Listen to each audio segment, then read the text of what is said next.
Did you know Nerd and Tie is a whole network of shows? Not just this one, but other shows like BS3 Witchcraft, a monthly witchcraft podcast, or Stormwood and Associates, our latest actual play podcast. You can find all of our shows and all bunch of other neat stuff, including the latest in convention coverage, at our website, nerdandtie.com. If you forgot where you were, it's nerdandtie.com. That's right. The place that exists on the internet, nerdandtie.com. We're technically a network. And on this episode of Nerd and Tie, Kameha Con UK has been cancelled. We guess Game of Thrones ended. And our big topic tonight, does adherence to the source material make something good? I'm one of your hosts again, Proc, joined as usual by the wonderful Tradorn. Wow, okay. I'll fade out the theme song now, I guess. And the fantastic Nikazumi. Destroy the launch pad! Let none escape! Especially not Launchpad McQuack, apparently. I don't know what you got against him. Just because he can't land a plane safely. Shockwave does not value that lack of skill. Who would win in a fight, Launchpad McQuack or Shockwave? Which version of Shockwave? Which version of Launchpad McQuack? Well, I'm just saying, like, any version of Launchpad McQuack, I'm going to give the leg up on G1 cartoon Shockwave, because he's an idiot who turned into a gun but still couldn't hit anything with his gun hand. But I'm as opposed to comic book Shockwave, who was a ridiculous bamf and frightens me. Right, Okay, but Shockwave, but okay, Launchpad McQuack in DuckTales was really competent, knew what he was doing. He just also always crashed the plane, right? While, on the other hand, Darkwing Duck Launchpad McQuack was really stupid, even though he was the same character. But this is assuming we still give Launchpad his plane, correct? Well, what if... twist. What if the plane we give him is Starscream? Yes. Then I feel like Launchpad... This is going to end with Launchpad McQuack getting, like, whatever the Autobot equivalent of the Medal of Honor is for taking out not one but two major members of Decepticon leadership. But Starscream has an immortal spark, remember? So he could keep crashing Starscream as many times as he needed to without having to go get a new plane. Mm-hmm. Even better. Like I said, if we're in the specific case of animated Shockwave, Launchpad McQuack has it in the bag. If it's literally any other version of Shockwave, I don't think he's going to be so lucky. I haven't watched enough of the reboot of DuckTales to know whether or not, like, the capability level of reboot Launchpad McQuack. He's still pretty not great at, like, landing things. Well, I assumed that part. But whether or not his characterization is the competent versus the incompetent, these are questions, man. These are important fan questions. Important question. If you have an opinion on how Launchpad McQuack would go up against Shockwave, feel free to tell us by going to nerdandtie.com/contact and filling in the form. We'd love to hear your opinion. I was just thinking about, like, what if we just, like, gave him a mech? What if, like, DuckTales in mechs? You mean Gizmo Duck? Yeah, but for everyone. Blatherskite. For all of them. I could see it. And the triplets would just be, like, 3 smaller mechs that would combine into one big one. I was going to say, they'd absolutely have a combiner. Huey, Dewey, and Louie with piloting a Gestalt, like, what is just a Megazord? Maybe, or maybe something like Getter Robo, where depending on who forms the head, it forms a drastically different robot. Yeah. I'm liking this. All I know is that Dewey definitely forms the leg.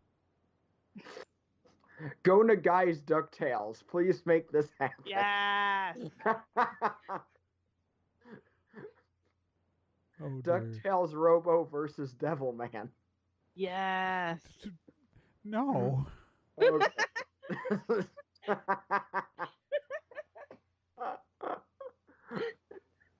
Y'all are canceled.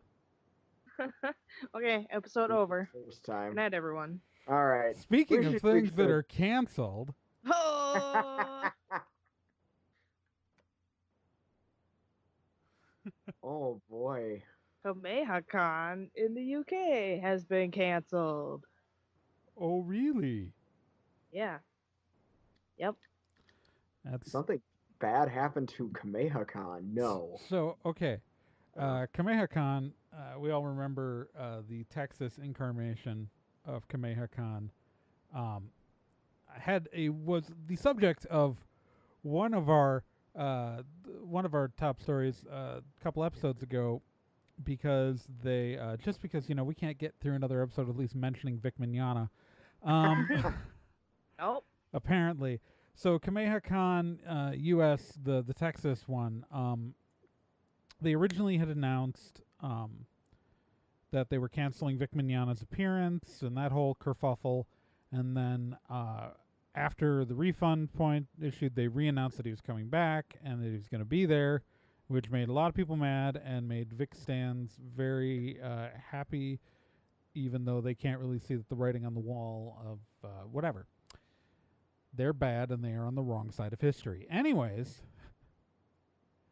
Kameha Con UK, the group was going to start a UK-based convention.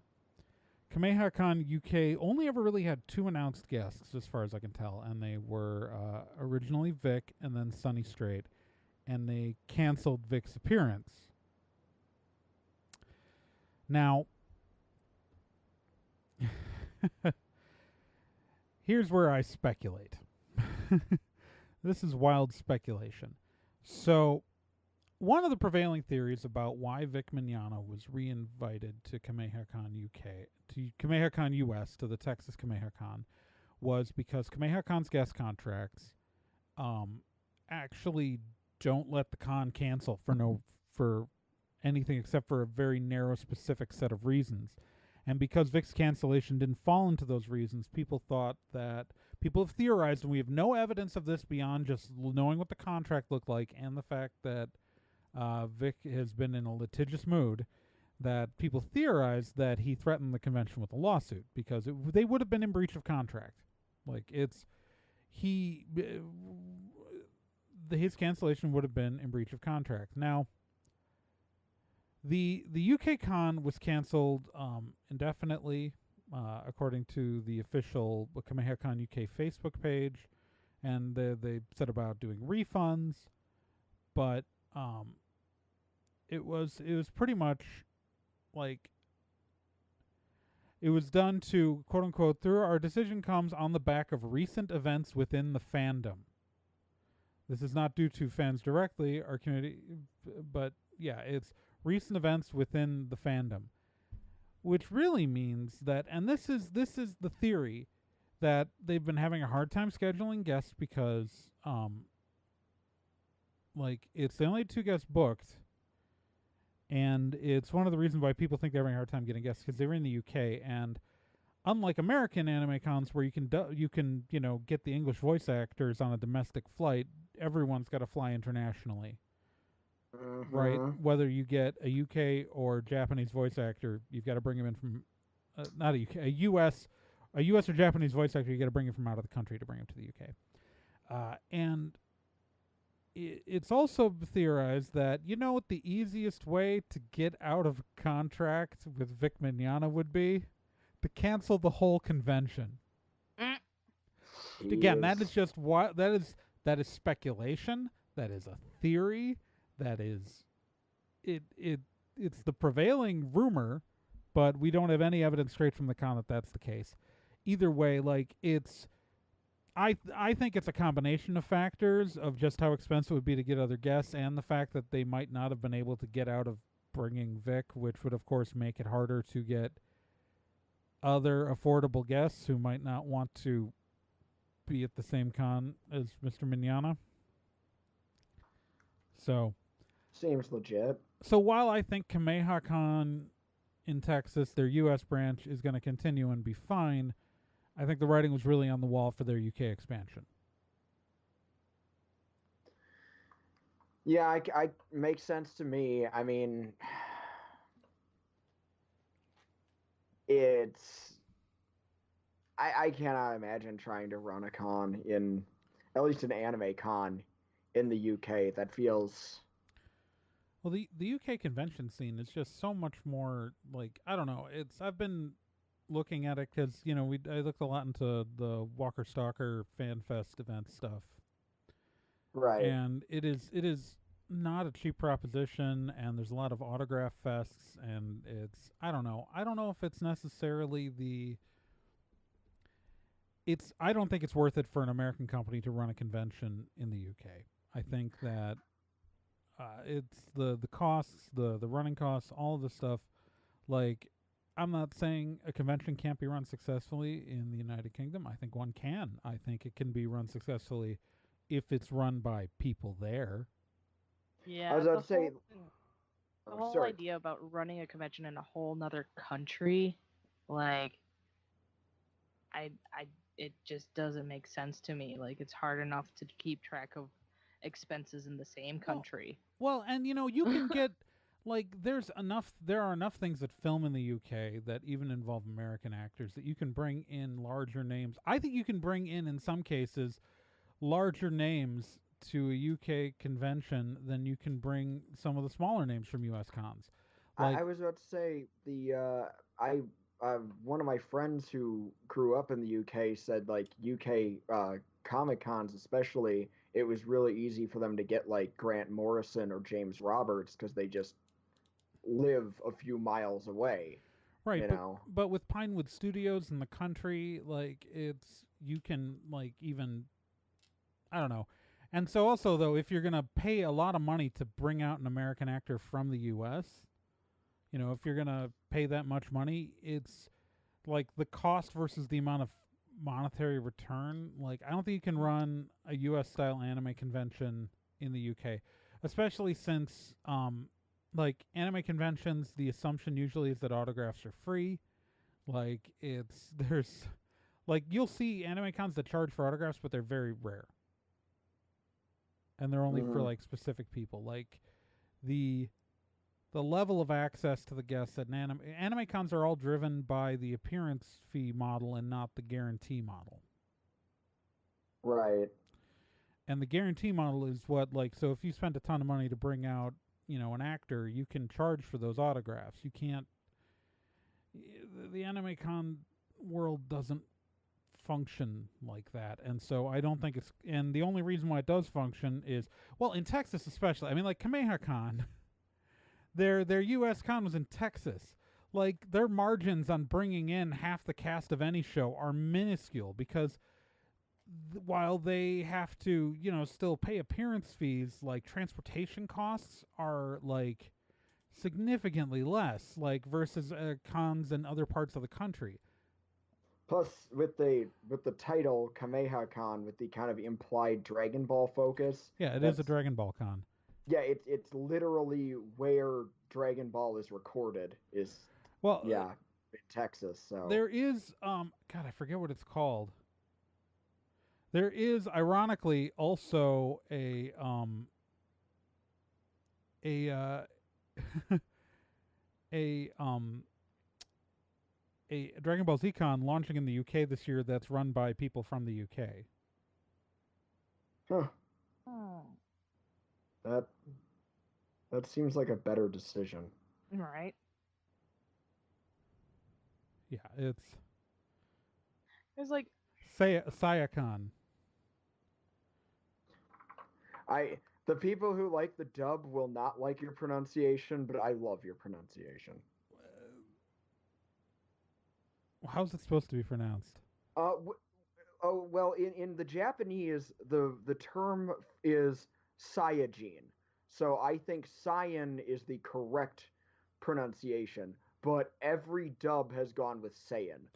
Okay, good. Because I was just pronouncing. Because I'm not a Dragon Ball. Like, I haven't. I watched I watched the original Dragon Ball, but not Dragon Ball Z. Hmm. So I and it was probably decades ago. It was the 90s. So, like, I just pronounced it the way that I would pronounce a Japanese word that was romanized like that. And so Sayacon is still happening, and so they get to be the first, Stay being the first, Dragon Ball Z Con in the UK. And they've got, let's see here, they've got, Peter Kalamis, Josh Martin, Chuck Huber, Ian Sinclair, and Chris Rager. Okay. See, the thing that... No, go ahead. No, I was going to say, yours. they've got 5 voice actors from the series. And none of them are Vic. And they'll actually happen. I just think, like, each country has its own, like, culture, and that pertains to their, like, anime conventions as well. Like, each convention that's run in a different country is going to be slightly different just based on, the people there and the culture there. Like, anime conventions are a certain way because they're American. Or, like, American anime conventions are a certain way because they're American.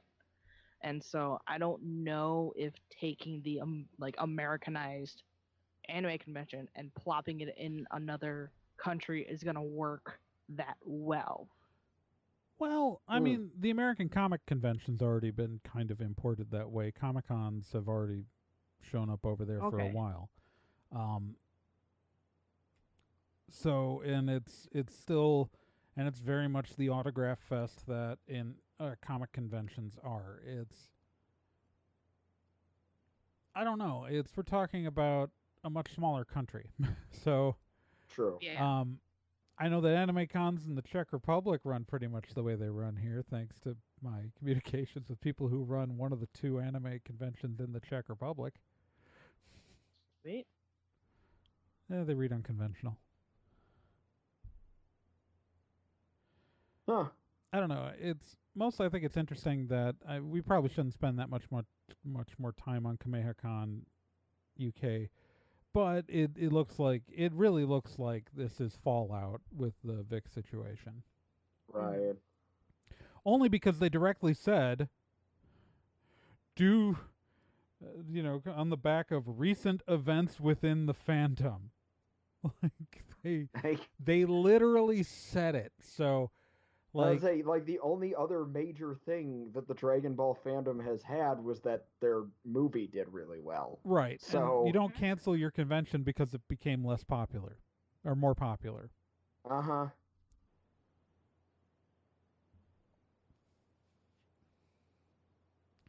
Oof, we should move on. Yeah, Okay. let's move on. Let us go to a happier place. Really? Premium cable? Okay, I guess this really isn't a happier place. This is an objectively less happy place. Long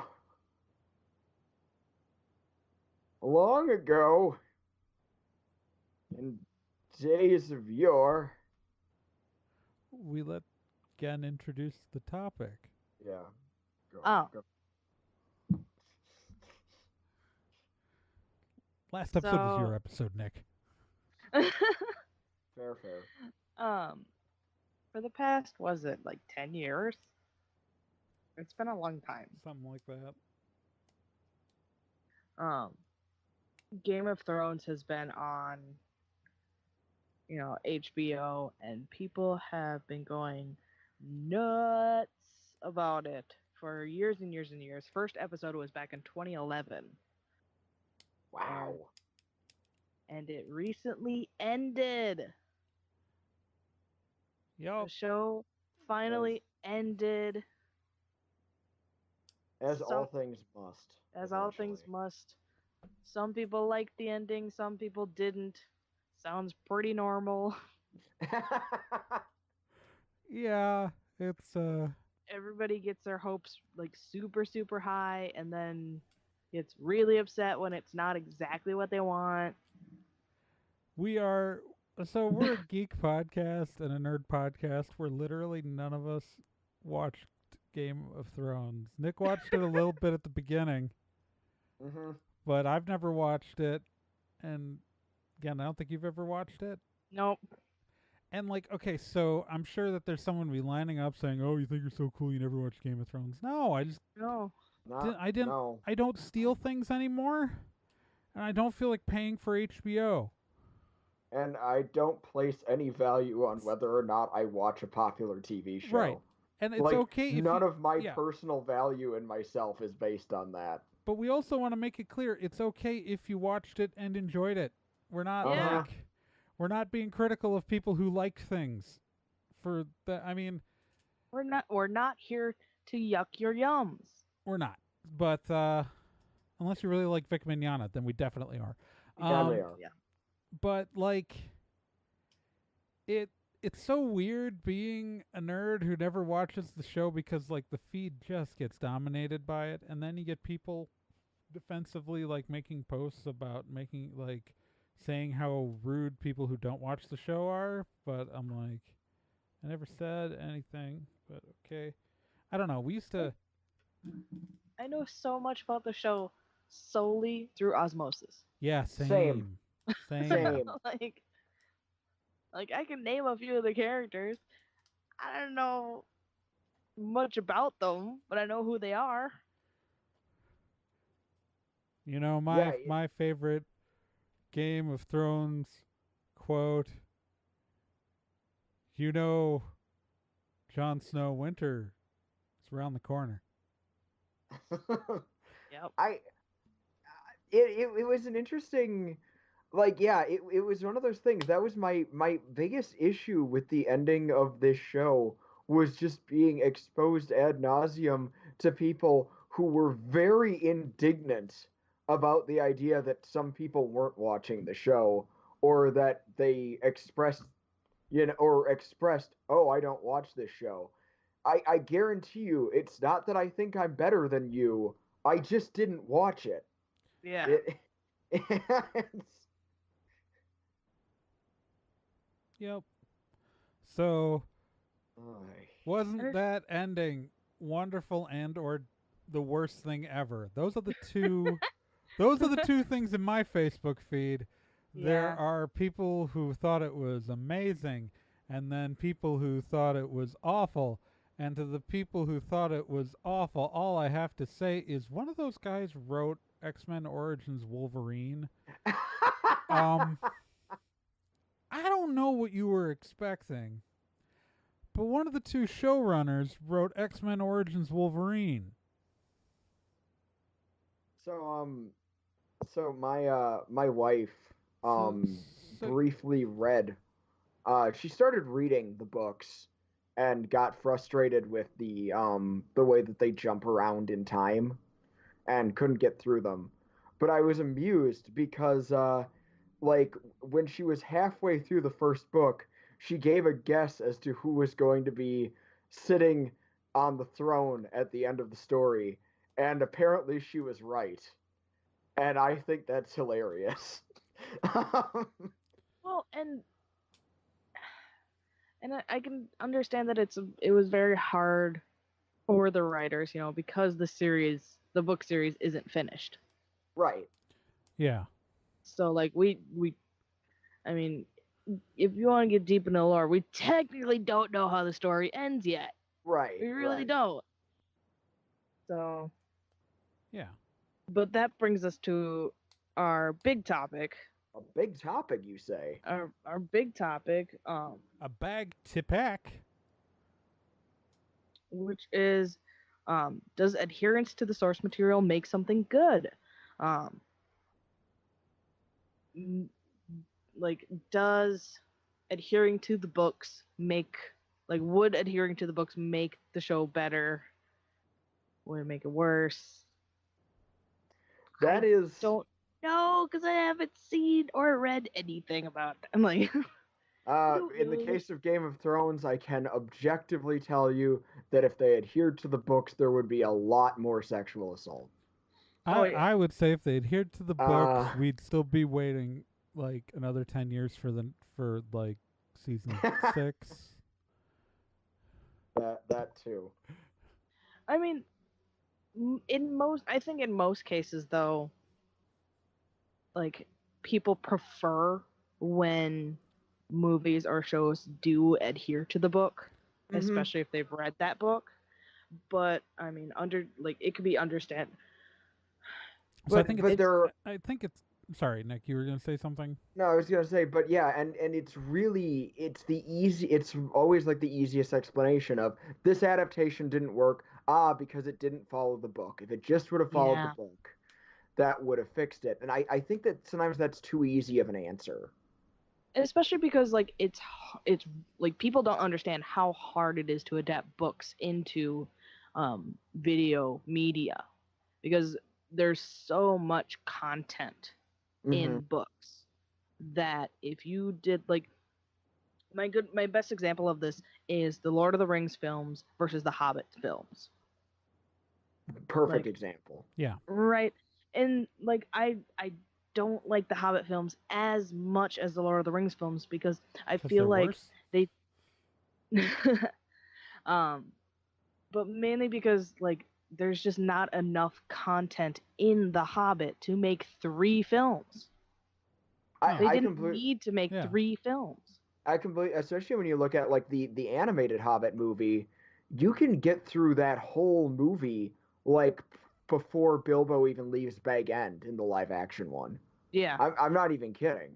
Yeah, it's so slow paced, and like I feel like they tried to emulate the Lord of the Rings films too much. Whereas the Lord of the Rings films really worked because it was 1 book per film. And yes, they had to cut things out, but like that's a normal thing that happens with movies. And I think they cut the right things, frankly. Yeah. I find the Tom Bombadil chapters to be painfully boring to read.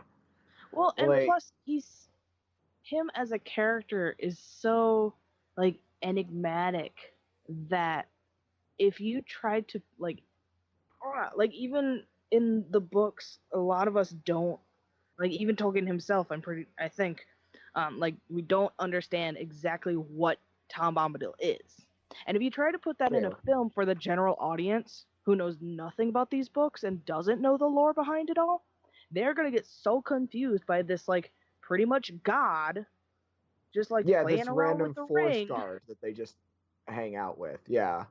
right? And he takes away um how dangerous the ring is. You know, because he's just sitting there like, oh, it has no effect on me, whoop de doo, this is fun. And so like I agree that I'm okay with Tom not being in the films, but I'm also really glad that the Lord of the Rings movies like did adhere pretty well to the books. You know, That's fair. they didn't have to add in extra stuff like in the Hobbit films. Sorry. Did you want to get your point in, Trey? Because I have a counterexample after that. I was just enjoying listening to Gen talk, so you go ahead. Oh, okay. Because like on the other end of the spectrum, when it comes to like adherence to the book, I actually feel that the parts of the live action Watchmen movie I feel that movie is hurt when it adheres too much to the book, because some of the dialogue that Alan Moore wrote works really well in the comic, but hearing an actual flesh and blood human say it, it's stilted and weird. And it doesn't mesh with the parts of the script that aren't from the book. Like it's really easy to tell what was written for the movie and what was just copy pasted from the original novel. Yeah, that explains why I always felt like that movie was like chunks. It doesn't flow very nicely. And like a lot of people are really quick to complain, well, they changed the ending from the book. Well, yes, they did change the ending from the book, but the problem isn't that they changed what the ending is. I'm gonna spoil a movie from 10 years ago, so I'm sorry if you haven't seen the Watchmen movie. But in the movie, they just Ozymandias creates a super bomb to make it look like Dr. Manhattan. This godlike superhero blew up a bunch of major cities all over the earth, and everyone's so upset by this that they band together to fight a future threat from Dr. Manhattan, thus ending the Cold War. Now, comparatively, in the book, Ozymandias gets a bunch of comic book creators and biologists together to create a fake alien who psychically explodes, killing just a ton of people in New York. And then the Cold War is ended when people get ready for an alien invasion and not a Dr. Manhattan invasion. I don't feel that the change in and of itself is a bad thing, but where it doesn't work was that they kept in tons of lines from the book, including the line, in reference to Dr. Manhattan, God exists and he is American. They spend the entire movie building up that Dr. Manhattan is America's first, last, and only line of defense in the Cold War. And then a bunch of Dr. Manhattan bombs go off, and everyone just kumbayas with the U.S. instead of blaming the United States at the end. Yeah. That doesn't make any sense. That's that's bad adaptation. What year did Watchmen come out again? That was I think 2009. 2009. Well, okay, so I've got a couple of points here. Okay. I think that to go back to your I think it's because adherence to the source material is more than one thing. There's adherence to the spirit and there's adherence to the text. So what you're talking about with Watchmen is when we talk about when it adheres to the text but not the spirit of it is when we're getting the lines straight out of the comic, when we're getting the exact same visuals as though the comic was just used as a storyboard. And sometimes it works and sometimes it doesn't. The best part of Watchmen is the opening montage. I agree. And it's all downhill from there. But, so first off, I do want to comment that the reason why I think that you had everyone banding together with the U.S., even though it was the thing, is because I think there's a lot of 9/11 in there. That's entirely fair and very likely. But similarly, so take Dune, 1984's the adaptation, not to be confused with the forthcoming adaptation that isn't out yet, or the Sci-Fi Channel adaptation. Dune, they do this goofy thing in Dune where all the stuff that's the internal monologue of a character, that's their thoughts, they just have the characters whisper on screen. It's ridiculous in an attempt to try to adapt that. But on the what you get is if you adapt the the trappings and the setting but don't really get the spirit of the original, that's where I think it fails. Take the first Bryan Singer X-Men movie, right? That plays a lot with the text. It's Wolverine and Rogue don't have that relationship in the comics, but Wolverine does have that relationship with several young women characters who he acts like a father figure to, with Shadowcat and with Jubilee, right? And Correct. So adapting that relationship was adapted to go alongside Rogue, and it fits true to those characters, where in the comics, Rogue at that point in her life would instead have been brought in by Mystique and became a villain and then became a hero later. It's both of they intersected those characters at points that were very true to them from the source material, and then brought them, but they used them differently than they were in the source material. That's not a straight adaptation of the text. It's very different. But it is an adherence to the text in spirit. Right. It is the spirit of those characters. Just likewise, just because no one could have gotten away with a superhero movie in the regular outfits they wore, everybody wore black leather in that movie, and everyone was okay with that. Because that's what it took to get the X-Men on screen back then. And I will always be annoyed that when they had Sabretooth in X-Men, in X-Men Origins Wolverine, when Sabretooth, I'm not saying Lee Schreiber's a bad choice, because again, the best part of X-Men Origins Wolverines is the opening sequence, and then it's all downhill from there. I was annoyed that they didn't bring back the Edge to play Sabretooth in in other stuff because The Edge is an amazing. It was The Edge, right? I'm not crazy. I don't remember. The Edge. I'm gonna Google that.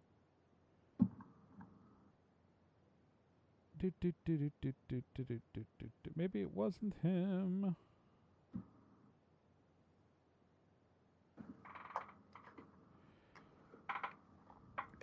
But no, sorry. But I just want to. Sorry to jump back Oh in. no, you're fine. But like it's there's so many. So I think that to get back to it though, it's like Watchmen. So Watchmen is actually a really interesting example for a ton of different reasons because okay, so the Dr. Manhattan thing works when it doesn't work. It's an iffy thing, but it's completely understandable why that change was made because in the Watchmen so in the Watchmen graphic novel, the way that the squid is introduced is through newspaper clippings about missing artists. It's like there are clues here, clues there, and they're all done through And almost, it wouldn't have worked in a film. I they're, agree they're with done that. through metatext, and so I like the idea, just not the execution, I guess. right. No, it's I'm not saying that how they executed it was good. You know what I mean?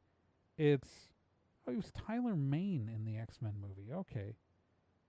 Wow, wrong wrestler. Still seems legit. Yeah. The Edge would have been a better casting choice. He's a better actor. Anyways, it's so, but I think that's like it. When you change mediums, you have to make trade-offs.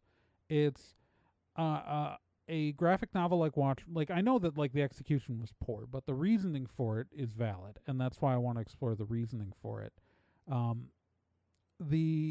A graphic novel gives you a lot of opportunities, a lot of different ways to work in material, and just frankly, it's so much longer. If they adapted every single page of that, you would have to also find ways to adapt those articles and reintroduce concepts and like and pepper this in a way that you can't do in a film, which, well, I guess has to be less than 3 hours these days, maybe, if you're lucky, but still, like, it's and actually I think it's like Watchmen's a great comic, and it seems like it would have been the easier thing to I'll say one of the things that might get me to sign for HBO is the Watchmen TV series that's coming out. I'm curious about because that. it's not an adaptation of Watchmen. Well, it is, but it's a sequel to Watchmen. Yeah, I'm curious what that's gonna be. It's gonna I don't be know how I awful. feel about it, but I'm curious. I want to watch it like I want to watch a slow motion train wreck. It's Ouch. like I'm gonna tell you, guys, stop trying to make sequels and prequels to Watchmen. It is a perfect self-contained book. It's done. Like I mean, I'm not saying it's perfect in the sense that there aren't problematic elements or that it's not flawed, but it is like perfect in the sense that it is finished. It is locked in. We don't need more. But I don't know. Like so and when you have books like with Lord of the Rings and with The Hobbit, like you've got a completed book, right? You've got something finished, but what even is adherence to the source material with superhero stuff? I'm really glad you went there because, like, it's amazing to me how many people would have jumped to that conclusion with Game of Thrones or various other things, including one anime that I've brought up before, but I'll probably bring it up again a little bit later. Of if they just would have followed the comic or the novel closely, it would have been better. And the Marvel Cinematic Universe hasn't done that at all. Not remotely. I'm just gonna say it. The Marvel Cinematic Universe has not followed the source material for the most part at all, except for in the spirit of things. Go ahead. But may I interject? Yes, go for it. I want to say the beautiful thing about the comics universe, from universes, I should say, is that because they've made so many variations that they like to say technically exist next to each other. I mean, technically, the MCU could be considered one of these multiple, verses, and so could technically exist side by side all the other ones, even though they want to call it, what is it, 19999? Or 616, which Well, it Yeah, might 616 is not. the comic continuity. But yeah, the and they want to make Spider-Man it that. trailer implied that. But then again, Mysterio is the one who said it, and uh, spoilers for anyone who hasn't read Spider-Man, but Mysterio doesn't tell the truth about Anything? anything ever. Like, Yeah. Well, I mean, obviously, also the Marvel Cinematic Universe is now multiverse. That's a minor spoiler, and that's the only thing that can explain the current season of Agents of Shield. for that matter, though, it's just I I like it better that way. Like, Winter Soldier is my favorite Captain America storyline, but the movie streamlined it a lot. Yeah. Hydra's not even in the Winter Soldier storyline. No, really. In the comic, Hydra isn't related to Winter Soldier, like, at all. Yeah, but And what the year was movie, those story? Well, it's Winter Soldier was the first book in Ed Brubaker's run, so that was mm, early 2000s. okay, right. But to it's while the cold, the Soviet Union had fallen 10 years earlier in 2000. It's having him be even though the Soviet Union would have been around for most of the time that Bucky would have been operating in the MCU as an assassin, it's not so much it feels harder to justify in the MCU. True, it's just It is still funny Bucky he's got the red star on the arm though. Bucky had, yeah, it was 2005 was when uh Bucky first appeared as Winter Soldier. So he had been comic book dead for 60 real world years Jeez. before coming back.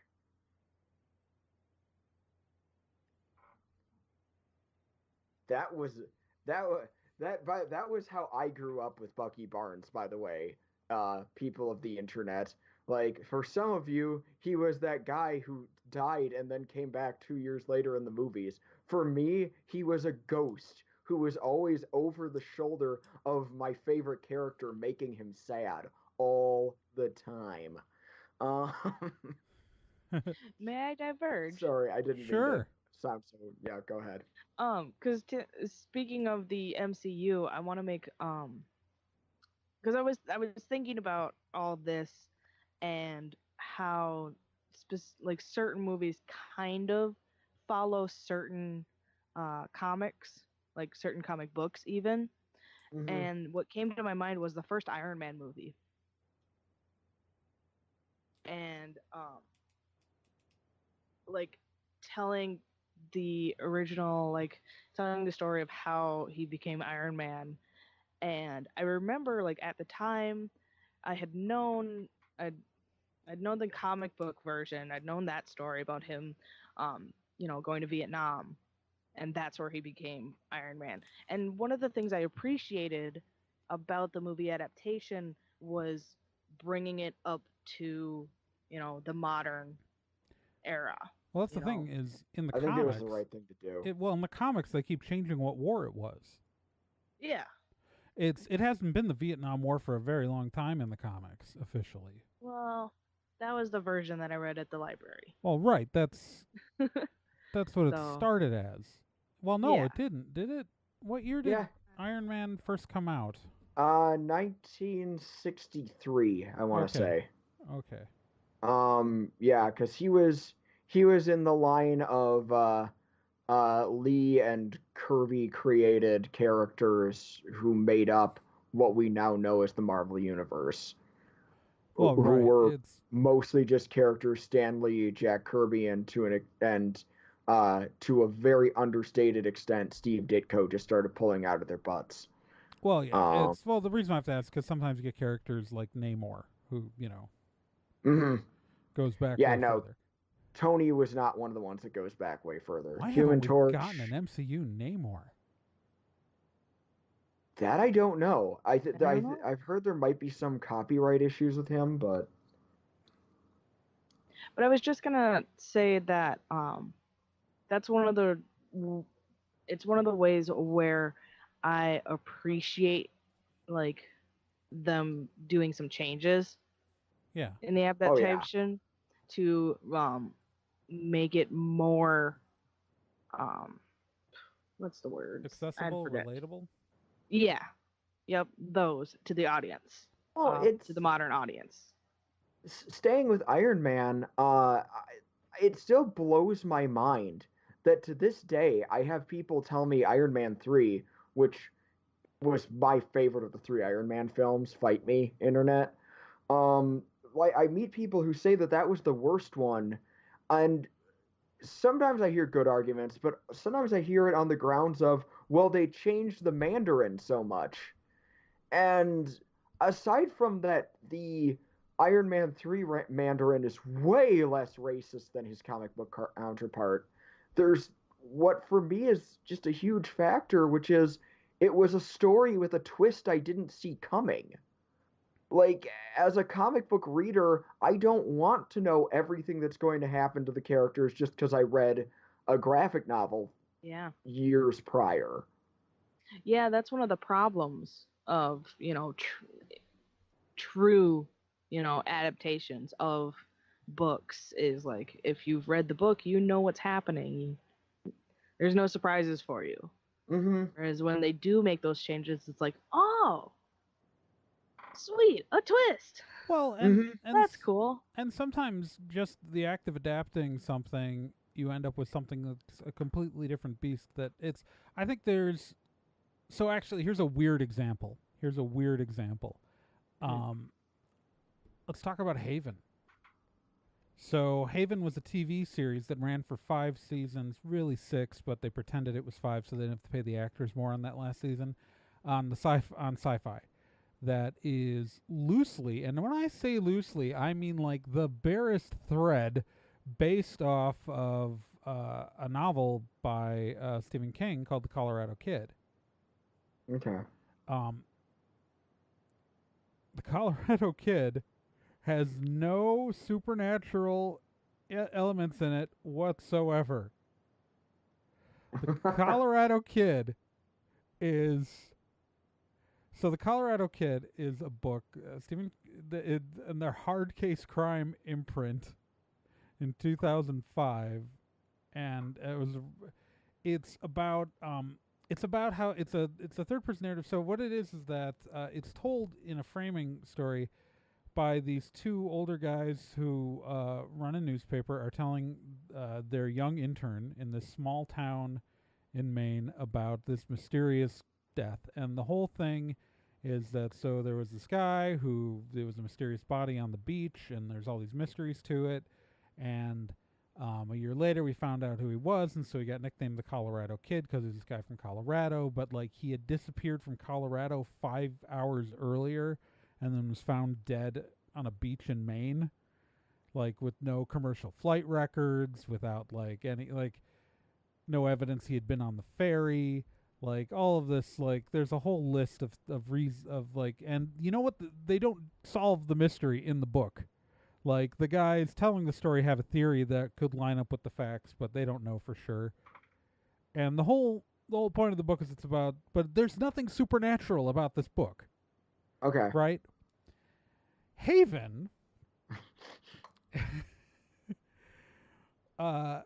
is a story about a town where every 27 years in Maine, where every 27 years the troubles come back, which are people who are cursed with kind of these negative superpowers. Like, one of the main characters just can't feel anything. Another, one of then like there's the trouble of the week half the time where it's some person where if they get mad, thunderstorms appear near them or something, or like another guy who can accidentally induce someone to time travel. Like, it is 100% supernatural. And yes, there is a mystery about who killed the Colorado kid in there. But oh my god, besides the fact that they changed the name of the town to Haven, mostly because the name in the book of the town is not so good on a title card.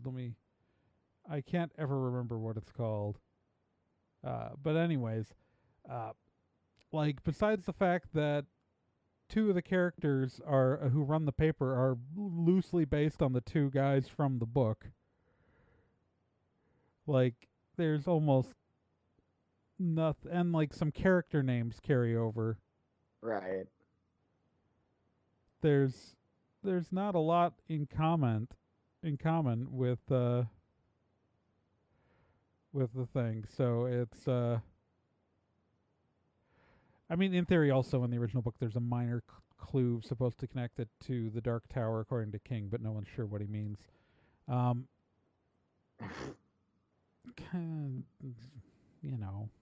If you ask Stephen King, pretty much everything is connected to the Dark Tower. If you really press him on it.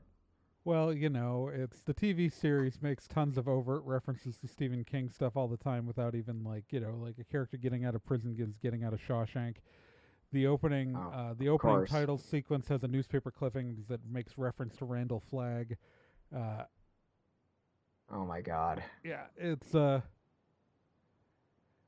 it's now, is Haven a good adaptation of the Colorado Kid? I don't know, but it's really enjoyable on its own. You know what I mean? Like, it's not made bad by the fact, because originally when they were pitching it, it was not supposed to have any supernatural elements. It was going to be a straight mystery show. And first off, what happened was Stephen King saw the script and said, "Hey, you don't have any supernatural stuff in here." So it's all Stephen King's fault. But it's Stephen King's fault that it's less true of an adaptation to the source material than it was going to be. And so, there's the question. Like, Haven might not be everyone's cup of tea. I love it. I've been rewatching it lately on Netflix, and it surprisingly holds up. I'm very excited. I'm very happy that it holds up because I enjoyed watching it the first time. But it's not made bad by the fact that it completely goes sideways from what it's based on. Adherence wouldn't have made this better. Mm-hmm. Right. There's always Full Metal Alchemist. Yeah, I was gonna go there. I don't want to linger on Full Metal Alchemist too long because we've gone off on that tangent several times on this show. But I do want to say it bothers me to no end, and it really breaks my heart that a big chunk of the online anime discourse recently, and for reasons that I don't entirely understand, maybe these are also Vic Mignogna's fault. There's been a lot of discussion about Full Metal Alchemist again, and a lot of it has been in regards to, when you go back to it, it's a good thing we have Brotherhood. You don't need to watch the 2003 series ever again. And just throwing out the baby with the bathwater on that one, and I don't entirely get it. I don't remotely get it because here's the thing. I've never read the Full Metal Alchemist manga, right? I do not give a crap what's in there. I mean, it might be great, it might be terrible. I don't care. I don't want to sit down and read it. I have watched every episode of the 2003 anime. In fact, I have seen it from beginning to end, and I've seen the movie, and I love it. I love the whole thing. I tried to watch 2 episodes of Brotherhood, and I hated it. I understand, and maybe it gets better after we get parts of, get past the parts that are a retread of the exact same story, because early Full Metal Alchemist obviously was following the manga, but also what takes a multi-episode arc in the 2003 series is done in one episode. And it's yeah, sorry. Go well, ahead. I felt no connection to the characters in Brotherhood when I watched that episode. It felt completely like a soulless recap with stupid, goofy jokes. I will agree because it does get better after it gets through those recaps. But that's not enough for me. Go ahead. It kind of feels like you almost need to watch, the first one in order to fully understand Brotherhood. I agree. Like I like them both. I feel like you need to watch both. I'm not good. saying that I hate, and that's the other thing that drives me nuts, that when I get on the soapbox, I don't dislike Brotherhood. But I do feel that the first 13 episodes are garbage. And because they're a weird rehash of the first series, and some of like the character subtlety is just gone. Yeah. And I don't have the patience to sit through 13 episodes of a worse version of something that I loved. That's fair. And I mean, I've seen some people recommend that you just watch episodes 1 through 26 of the 2003 series and then do where Brotherhood continues off, which I think is episode 14. But even there, I don't even agree. I can kind of appreciate that. I don't even agree with cutting out the latter half of the 2003 series, the one that Bones had to write for themselves. Yeah. Because I don't feel that it's a bad TV show. In fact, there are some thematic elements from the 2003 series that aren't in the source material that I really appreciate. Let's blast some Larkin Seal in here. That too, frankly. But like the 2003 series is much more about the sanctity of life. Yeah. Like if I were to say what the overall theme of the 2003 series is, it is the sanctity of life. Yeah. And the way that the 2003 series handles the homunculi, it is a better D. Grayman anime than either of the actual D. Grayman anime. I laughed because that was funny, but I've never actually seen D. Grayman or read it. Long story short, D. Grayman is a series where there are monsters called Akuma that are made when people try to bring their dead family members back. Ooh. Yeah. So D. Grayman is a really sad manga that got 2 sad anime, but they're not sad for the reason that the manga was sad. They're sad because they're both bad and you shouldn't watch them.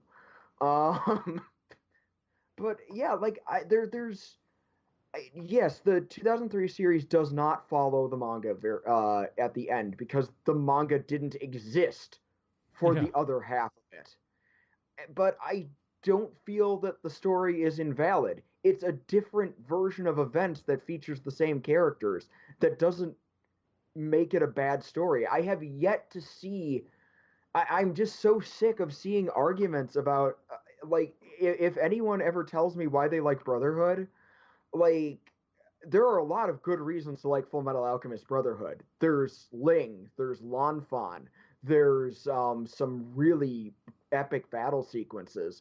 But if anyone ever says to me, well, it's closer to the manga, I just tune them out. I don't listen to anything else they have to say because I don't care. I don't care that it's closer to the manga. That doesn't make it good.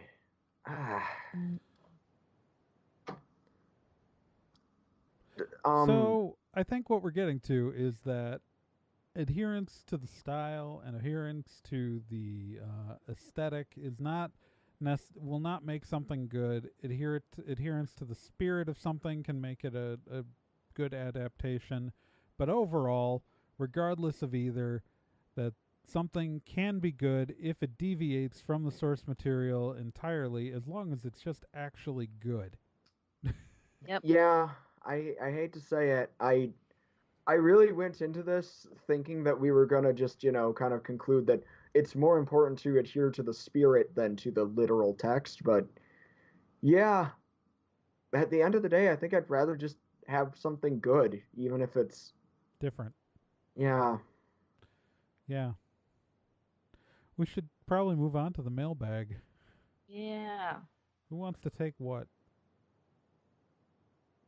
Um, well, I wouldn't mind reading the first letter that we got. Well, why don't you take that Okay. then, Nick? Okay, this is from a friend of the show, Brittany. Subject is wonderful show. And Brittany says, recently I was listening to your podcast and realized that once you get to your mailbag, that sometimes there's no mail. I write this letter uh, to tell you all of you are doing a wonderful job. I adore your professionalism and strict standards you all give yourself to be the best convention news podcast this side of the Midwest. Please continue on. Oh, thank you, Well, Brittany. thank you. It, sometimes you need that. I definitely needed that. Yeah. Again, you want to take the other one? Yeah. This one's from our good friend Bredna. Bredden. mm, Brenda Gibner. Thank you. I forgot how to words for a second. And she wants to tell us about Stormwood. She says, "So I used to play D&D, and I'm loving Stormwood so much. I have a feeling Trey's dice are going to kill Babbitt, and I love Nick as Bill. Woo! The podcast makes me laugh so much and makes me miss playing D&D. I can't wait for the next episode, but thanks for doing this." Yay. I'm not gonna lie, Yay. that felt really good. I just finished the edit on another episode this morning, and Not just getting singled out though, too. Like just the fact Bill's that to know that what we're doing is appreciated is that Bill's feels really good. amazing, Nick. I It's love so Bill amazing, so though. much. How freaked out you get every time you successfully do whatever you're doing because of the unintended consequences of the fact you keep vaporizing people. It's just And like the weird crap you keep trying to pull. Like, oh, it's I'm accidentally a great. prolific murderer. it's great. It's great. Um, so, but with the mailbag, that brings us to the Vomit Hat Steve challenge. Oh yeah, and so someone did guess the book, so we will be changing books this episode, but it was not KOR fan. He guessed it wrong. But the book that I had been reading for the last couple of weeks was the Worst Case Survival Handbook. It was the Worst Case Scenario Survival Handbook, and so it's that was guessed by the newest member of the Hall of Awesome, Wonderland Hearts, who is added to the Hall of Awesome. Now, to explain the challenge, which I usually do before I start doing this, but whatever, I do things out of order. I do what I want. The Vomit Hat Steve challenge is where I read a line from a book, and the challenge to you, the listener, is to guess what book I'm reading from. If you guess it correctly, you get included in the Hall of Awesome. The benefits of the Hall of Awesome are as follows. 1, I read your name aloud every episode. 2, I put your name on the website in the Hall of Awesome. 3, there is no third thing, but I feel that I always have to say a third thing because of this weird instinctive thing in my brain. All right. The current members of the Hall of Awesome, including the newest member, are Arkham Zero, Reina Innocenti, Cheesy McDammy, Krista, Slithery, Shameless Otaku, The Random Ramblings Band, Corfan, Capito, Chris Graham, Lily Source, Paper Godzilla, Cavsy, Minnesota Librarian, Sean Orange, Keith Shizuo, Sakura Sunset, Joel Kreisman, Patrick Delahanty, and Wonderland Hearts. And since I had to go and find another book, even though my office is a complete and total mess and half my books are inaccessible to me right now. Let's see here. Your line is, he pressed the heels of his hands into his eyes. If you know what book that's from, go to nerdandtie.com, click on the contact form, and tell us. Or if you have anything else you'd like to say, anything you'd like read aloud in our mailbag, any dreams that you had the other night with, way too much cheese in your diet, and so it was just weird as heck. If you want to know exactly why Gen's star signs are as messed up as they are, if you want to know why Nick is secretly thinking about a hippopotamus right now, just write to us at nerdandtie.com/contact and tell us all of your thoughts. Or if you want to hear your voice out loud on the show, which is a thing that we can do, if you go to your phone and dial 414-375-0480 and leave us a voicemail there. Sometimes we play those on the air. And you could be speaking here with us and pretend you're on the team, even though you're really just kind of on the other team, which is the listening team, which is a great team to be on. Let me tell you, we love having you on the listening team, but you can't come into my house. Fair. Mm-hmm. Oh, I quit caffeine 2 weeks ago. Oof. And you cannot tell. Nope. Oh. All right. Well, Again, that wraps up the show, doesn't it? I think so. I was one of your hosts, Gen Proc. I'm Trey Dorn. And I will be Nick Izumi. And remember, you can subscribe to this podcast anywhere the greater podcasts are downloaded or sold. You can find us on the iTunes Store, on the Spotify app, on Stitcher, on TuneIn, on anything that can take an RSS feed. And please rate and review us in all of those lovely storefronts so everyone knows how great we are. Or even in Luminary. Who the heck uses Luminary? No one, but you could use it to listen to us. Remember, you can find us on social media. On Twitter, we're at Nerd and Tie. On Tumblr, we're nerdandtie.tumblr.com. And on Facebook, we're facebook.com/nerdandtie. If you want to support the show financially, you can sponsor an episode for just $20, and we'd say something nice about you. Or you can donate to, I have a Patreon at patreon.com/TRAEGORN. You can, Nick Izumi has a Patreon at patreon.com/NickIzumi. Gen has many things across the internet in the way of Etsy shops and stuff. Or just go look for Opsalot Dude Designs. Buy her pillows. They're really nice. They look good in your house or something. I don't know. They're amazing. You should always do all those things. Click the buttons, like things if there's a thing that you can like on the thing that you're listening and looking at here. And most of all, deep down inside, we want to be your friend, and you should listen to the other shows on the network, like Stormwood and Associates, your weekly actual play podcast, because, hey, you just heard it a few minutes ago. Brenda Gibner likes it, so you might too. It's pretty funny, you guys. It's really good. It's real fun. And I spend a lot of time on those episodes in post, so...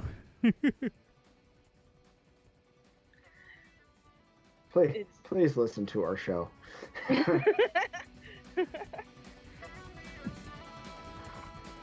And as always, keep on spocking in the free world. Unless you don't want to. Your body, your choice. I'm just saying. That is where we stand. Also, I'm wearing pants right now.